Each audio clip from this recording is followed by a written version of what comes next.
Melissa, Serenity Survivor. Happy Sunday. Today I wanted to talk about flashbacks, a little bit about my flashbacks and how I deal with them. Well, I've been having flashbacks for a long time. Figure I was abused and molested from the ages of 5 to 16 years old. After that, I started experiencing like images and night terrors, which I really didn't understand. Ow, and I still got a pain in my arm. I'm so sorry. Sorry for my voice. I'm really not feeling well. I almost had to have a fill-in for me because I'm not feeling well. So kind of just bear with me. I'm going to be a little bit on the blah side, but I wanted to make sure I did my video. So, what I was saying was flashbacks are like, they feel so real and they feel like you're reliving the moment.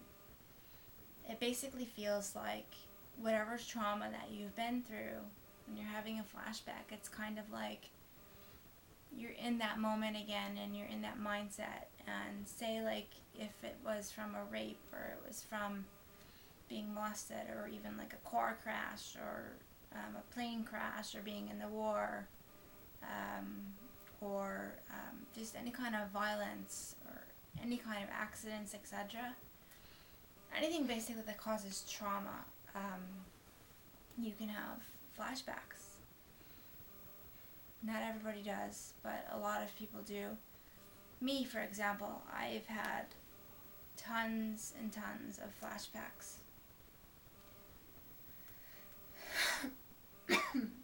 Sorry. I'm having a hard time breathing, so if I take a pause for a minute, I'm sorry. One way that I've dealt with my flashbacks is the 5-4-3-2-1 exercise. I'm going to explain what that is, and then I'll explain just a little bit about like what you can do. Name 5 things you can see in the room with you. This is like, now when you're having a flashback, do these steps, and it'll help ground yourself to get yourself back into reality, to know that you're just in a flashback, and a flashback cannot hurt you. It's not reality. It seems like it is, but really, as my therapist tells me, it's just a picture in your mind that it feels real, and it's not. It's just a picture. And you're going to talk about the picture, but you're going to ground yourself. 4. Name 4 things you can feel. 3. Name 3 things you can hear. 2. Name 2 things you can smell. And finally, number 1 is name 1 good thing about yourself. And that's called the 5-4-3-2-1 exercise. Now, this exercise is actually an exercise. You can Google it if you want to know more about it, but I will put a lot of information below about it. Basically, what you're going to do is, if you see yourself starting to feel like you're going to have a flashback or anything, or even like a night terror, sit in a chair, ground yourself. This is like one thing that my therapist taught me. You sit in your chair and put both of your hands like this. I would hold a stone. I always do. So, for example, I'll just take a stone. I'll take this stone. It says trust. And hold it in your hand, and then hold one stone in your hand, and then your other hand, take your 2 fingers, and you're going to tap on your knee. And you're going to keep tapping, and that's going to keep you into, I know it sounds silly, but it really, really, really works. Like, keep tapping. It'll keep you in the moment so you don't lose track of where you really are. And then you're going to do the steps. So you're going to say to yourself, keep tapping as you're doing it, 5 things that you see in the room with you. So let's pretend that I'm having a flashback right now, or I'm feeling like I'm going to have a flashback. 5 things I see in the room, and keep doing this at the same time. Keep tapping. I see my cat. I see my collage that I made on the wall. I see the lights on my window. I see my backpack, and I see my candle burner. 4 things that you can feel. 1, I can feel this rock. Keep tapping as you're doing it. I can feel the rock. I can feel my feet touching each other.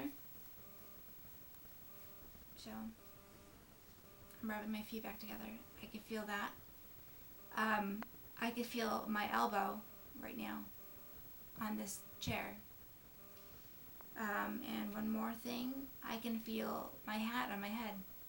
As funny as that may seem, but I actually can feel it. Keep tapping. Name 3 things you can hear. I can hear my computer running. I can hear myself breathing. And I can hear my Vicks vaporizer going to help me breathe. 2 things you can smell. I can smell my Hollister perfume that I wear. And I can smell the latest candle that I burned, which is,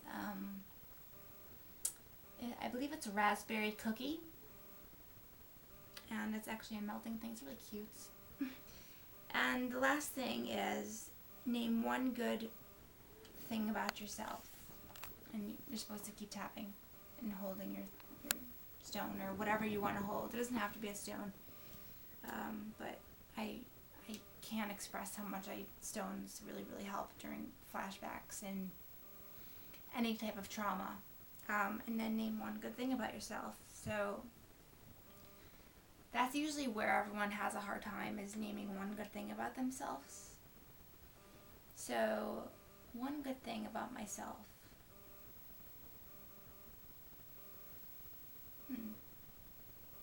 We're all going to struggle with that one.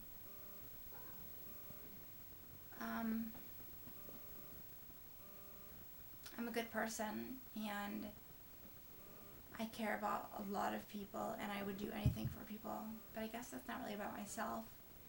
So I would say that I have a very good personality. I have a good personality. So that's 5, 4, 3, 2, 1 exercise, and that's to be used during flashbacks. You can also use it during other things as well. Doesn't have to just be used with flashbacks. It can be used with other things too. But if you're dealing with flashbacks and you feel like you're alone, do the 5, 4, 3, 2, 1 exercise, because I know it may seem silly, but it really works. And flashbacks are hard. I know that. They suck, but you have to go through it. You have to go through the flashback to feel better at the end. Because if you don't talk about it, and if you don't go through the emotions, and I know that you don't want to actually relive that moment, but if you do relive that moment and you do talk about that flashback or that traumatic event, I do promise you that will help you. I actually just had a really big experiment with my therapist last session where we did kind of like EMDR work, and she brought me into a flashback, and it was like terrifying. And we did the tapping. That kept me grounded to know that I was still safe and I wasn't really having the flashback.